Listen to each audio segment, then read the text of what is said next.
La vidéo de la quatrième partie va consacrer aux résultats obtenus par une analyse en HPLC et les critères utilisés pour la validation de ces résultats. Comme on a vu dans la première vidéo, les résultats d'une analyse en HPLC sont sous forme d'un chromatogramme constitué d'une série de pics. Et pour qu'un pic du chromatogramme soit exploitable, le bruit de signal doit être négligeable par rapport au pic du composé. En fait, le bruit se traduit par des oscillations plus ou moins marquées autour de la ligne de base. Ce bruit de fond, qui est aléatoire, provient de diverses causes telles que la variation de la température, de la pression ou l'instabilité électrique du signal. On considère généralement un pic exploitable si son rapport signal-bruit égale au moins 3. Ce rapport est souvent noté SN pour Signal Noise en anglais. Donc, un pic avec un rapport SN égal à 3 est détectable, mais il n'est pas intégrable car l'erreur maximale sur la surface par intégration est environ 15 à 20%. Pour qu'il soit détectable et intégrable, le pic doit avoir un rapport signal-bruit supérieur à 10. Dans ce cas, l'erreur maximale sur la surface par intégration est environ 5%. Un pic avec un rapport inférieur à 3 n'est pas détectable et donc il n'est pas considéré comme un pic. Ceci nous conduit à définir les seuils de détection et de quantification lors d'une analyse en HPLC. En fait, le signal de détection est considéré comme la plus petite concentration du composé à doser que la méthode analytique est capable de le détecter avec un bon niveau de confiance. À partir de cette concentration, on peut affirmer que le composé est présent.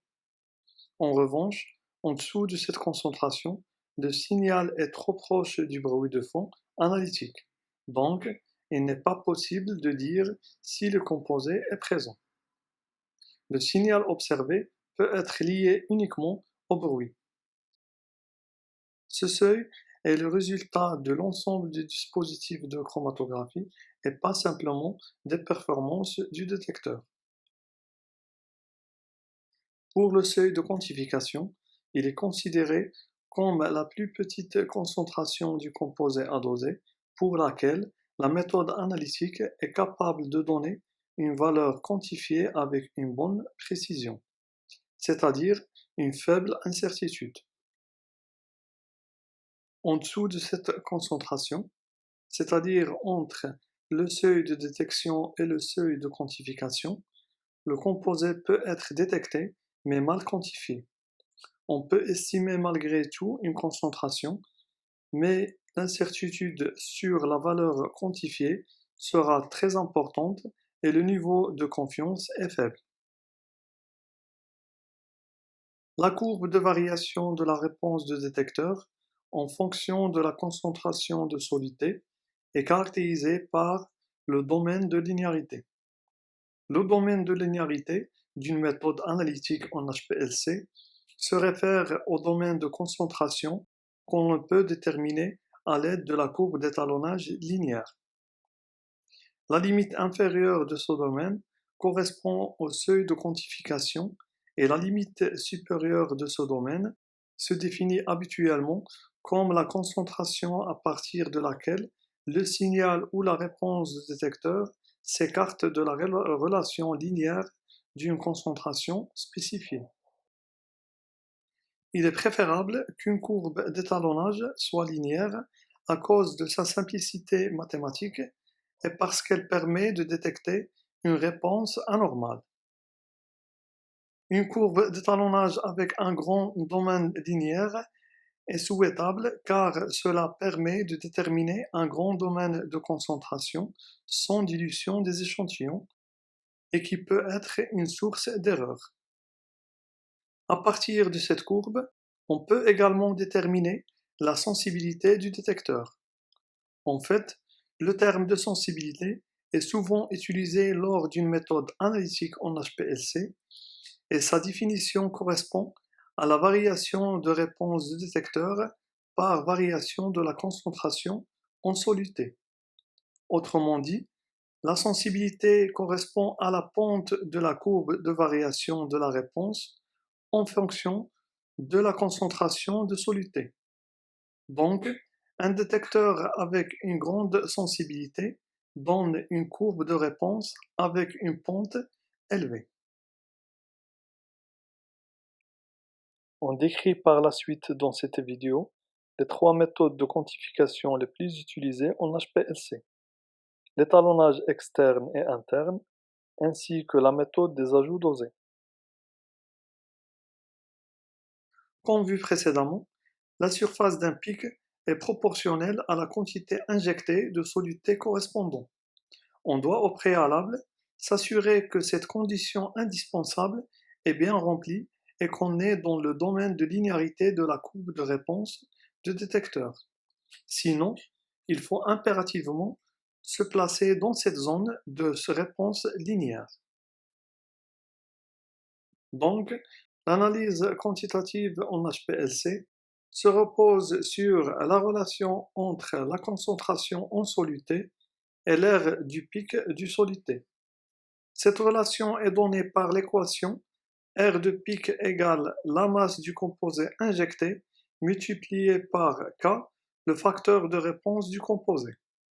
Ce facteur dépend de la nature du détecteur dans les conditions utilisées et il dépend également du composé en question.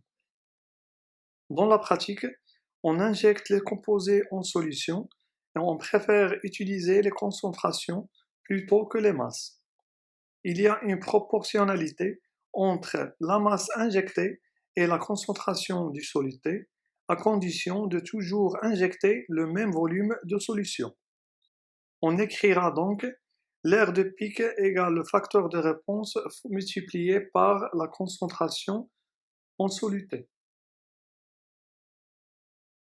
La méthode d'étalonnage externe se repose sur l'utilisation du composé adosé dans l'état pur. Comme exemple, si on veut déterminer les teneurs des acides aminés contenus dans un échantillon par cette méthode, on doit disposer des 20 acides aminés à l'état pur pour construire la courbe d'étalonnage de chaque acide aminé. Donc, dans un étalonnage par étalon externe, on prépare une série de solutions d'étalons de concentration connues séparément de l'échantillon. On injecte par la suite un volume constant de chaque de ces standards. Si la gamme des concentrations a été bien choisie, on obtient une droite d'étalonnage linéaire et si ce n'est pas le cas, on modifie la gamme de concentrations utilisée pour se placer au cœur de la zone de réponse linéaire du détecteur. On peut alors déterminer par régression linéaire l'équation de la droite d'étalonnage. Si les conditions chromatographiques sont bien choisies, on obtient bien une droite passant par l'origine avec l'intercept égal à 0. Il peut arriver que la droite d'étalonnage ne passe pas parfaitement par l'origine si les pics ne sont pas parfaitement résolus. On pourra alors déterminer le terme B et en tenir compte par la suite. Il suffit ensuite d'injecter le même volume de la solution inconnue et à partir de l'aire du pic du composé adosé, on pourra calculer la concentration correspondante en utilisant la droite d'étalonnage du composé en question. La méthode d'étalonnage par étalon externe est facile pour sa mise en œuvre, mais elle nécessite l'utilisation du composé à quantifier, c'est-à-dire l'utilisation de plusieurs étalons dans le cas où on a plusieurs composés à doser dans un échantillon. Cette méthode requiert également l'utilisation d'un système d'injection avec volume reproductible, comme l'injection automatique pour éviter les variations dans les volumes injectés. La deuxième méthode de quantification qu'on a, c'est la méthode des ajouts dosés. Cette méthode consiste à ajouter des quantités connues de la solution étalon à des prélèvements identiques d'échantillons, au moins 3 fois. Chaque solution est ensuite diluée jusqu'à un volume donné et identique entre les solutions. On injecte au début un volume d'échantillon précis du composé inconnu et on détermine son aire de pic. Ensuite, on injecte le même volume des solutions de l'échantillon auquel a été ajoutée une quantité connue d'étalon et puis on mesure les nouvelles aires de pic de chaque solution. La quantité inconnue du composé contenu dans l'échantillon est déterminée par le tracé d'une droite de régression qui permet de mesurer la concentration initiale au croisement de l'axe des X, qui est l'axe des concentrations, avec la droite de régression. Cette méthode de quantification présente les mêmes inconvénients que la méthode d'étalonnage externe. En fait, l'inconvénient principal de la méthode des ajouts dosés réside dans le fait qu'il faut disposer du produit pur pour effectuer l'ajout et d'avoir un système d'injection avec volume reproductible. La méthode d'étalonnage interne consiste à ajouter une quantité connue d'un composé connu qui est appelé étalon interne à l'échantillon contenant un composé ou plusieurs composés à doser. L'étalon interne utilisé dans cette méthode doit être absent naturellement dans l'échantillon étudié. Au départ, on prépare une solution de référence contenant l'étalon interne et les composés purs qu'on veut les doser dans l'échantillon à une concentration connue. Dans notre cas, on a deux composés de masse M1 et M2 et un étalon interne de masse Me. Ensuite, on injecte la solution et on détermine les aires de pic de chaque composé. Ces aires vont nous permettre de déterminer le facteur de réponse de chaque composé et puis on détermine les facteurs de réponse relatifs à l'étalon interne qui est tout simplement le rapport de facteur de réponse du composé à doser sur le facteur de réponse de l'étalon interne. Ces facteurs relatifs à l'étalon interne vont être utilisés pour déterminer les concentrations inconnues des deux composés de l'échantillon. En fait, on ajoute une quantité connue, E, d'étalon interne dans l'échantillon contenant les masses inconnues, 1' et 1'2, des deux composés. On injecte par la suite un volume quelconque de cette préparation et par utilisation des facteurs de réponse relatifs à l'étalon interne, on peut déterminer leur masse inconnue dans l'échantillon en utilisant la relation entre la masse et le facteur de réponse pour chaque composé. L'intérêt de cette méthode est que si le volume d'injection varie entre les solutions, leur rapport n'est pas modifié. On s'affranchit donc des erreurs d'injection. Cette méthode peut corriger également certains types d'erreurs s'il influence de la même manière l'échantillon et l'étalon interne, comme les variations au cours de l'analyse et les pertes liées à la préparation de l'échantillon. Ainsi, elle permet d'éviter les erreurs à la non-linéarité de la réponse de certains détecteurs. Cependant, la mise en œuvre de cette méthode est plus lourde que les deux méthodes précédentes et elle nécessite de trouver le bon étalon interne. En fait, on choisit un étalon interne qui a des propriétés chimiques et physiques similaires au composé à doser dans l'échantillon et qu'il doit être pur et absent de l'échantillon. L'étalon interne ne doit pas interagir avec les composés de l'échantillon et il doit se situer dans des gammes de concentration proches des autres solutés pour être dans les conditions de linéarité du détecteur. Le pic de l'étalon interne doit être bien résolu par rapport aux composés qui forment le chromatogramme. Les analyses en HPLC sont affectées par au moins deux types d'erreurs. Le premier type est appelé erreur aléatoire ou indéterminée.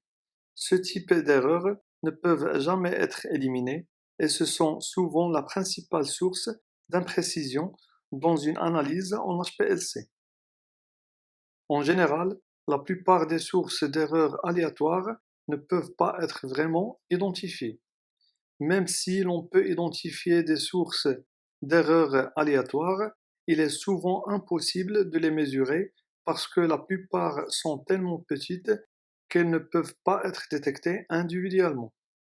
Toutefois, l'effet cumulatif de ces erreurs sont la cause de la dispersion des résultats autour de la moyenne. On peut procéder à un grand nombre de mesures afin d'atténuer ces erreurs. Le deuxième type d'erreur est appelé erreur systématique ou encore erreur déterminée. Ils sont la cause de la différence entre la moyenne d'une série de mesures. En fait, elles varient toujours dans le même sens par rapport à la moyenne et elles sont dues à des causes déterminées. Ce type d'erreur affecte l'exactitude de l'analyse. Il existe quatre types d'erreurs systématiques. Des erreurs dues à la méthode qui résultent du comportement chimico-physique non idéal des systèmes analytiques, comme les réactions incomplètes. Les erreurs instrumentales qui sont causées par le comportement non idéal de l'appareil. Les erreurs d'opération qui sont dues au manque de soins ou à l'inattention. Et enfin, les erreurs personnelles ou individuelles qui sont dues à l'incompétence de l'opérateur. La justesse d'une analyse en HPLC indique l'exactitude des résultats de l'analyse, c'est-à-dire la proximité entre la mesure obtenue par le système HPLC et la valeur réelle de l'échantillon analysé. Donc, plus les erreurs systématiques sont importantes, plus la méthode est considérée moins exacte. Tandis que la précision d'une analyse HPLC décrit la reproductibilité des mesures, c'est-à-dire la proximité des résultats qui ont obtenu exactement de la même manière. Donc, une analyse en HPLC sera d'autant plus précise que les résultats sont moins différents entre eux. Elle s'évalue tout simplement en répétant les mesures sur des prises différentes. Une analyse précise n'est pas nécessairement juste et inversement. Pour bien comprendre la différence entre ces deux termes, prenons cet exemple qui illustre la justesse et la précision à l'aide d'un ensemble d'impacts sur une cible.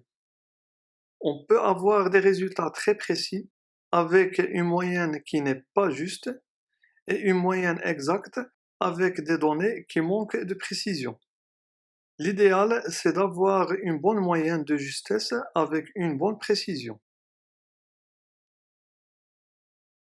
On définit également la fidélité d'une méthode analytique en HPLC. Elle exprime l'accord entre une série de mesures provenant de multiples prises d'un même échantillon homogène dans les mêmes conditions. La fidélité fournit une indication sur les erreurs liées au hasard. Elle peut être évaluée à deux niveaux, la répétabilité et la reproductibilité de la méthode. La répétabilité de la méthode analytique est déterminée sous des conditions d'analyse rigoureusement semblables, c'est-à-dire pour le même échantillon, par le même opérateur et dans les mêmes conditions analytiques. Elle est considérée comme mesure de la précision de la méthode. Alors que la reproductibilité d'une méthode analytique exprime la variabilité du processus de mesure. Elle est déterminée en appliquant sur des échantillons identiques, mais dans des laboratoires différents. Le dernier critère d'évaluation de méthode analytique en HPLC qu'on a, c'est la robustesse. Elle est considérée comme l'aptitude à fournir de faibles variations des résultats lorsqu'on effectue de faibles modifications des paramètres associés à la méthode. Pour déterminer la robustesse d'une méthode analytique, on modifie un paramètre et on quantifie l'impact de cette méthode sur le résultat de l'analyse.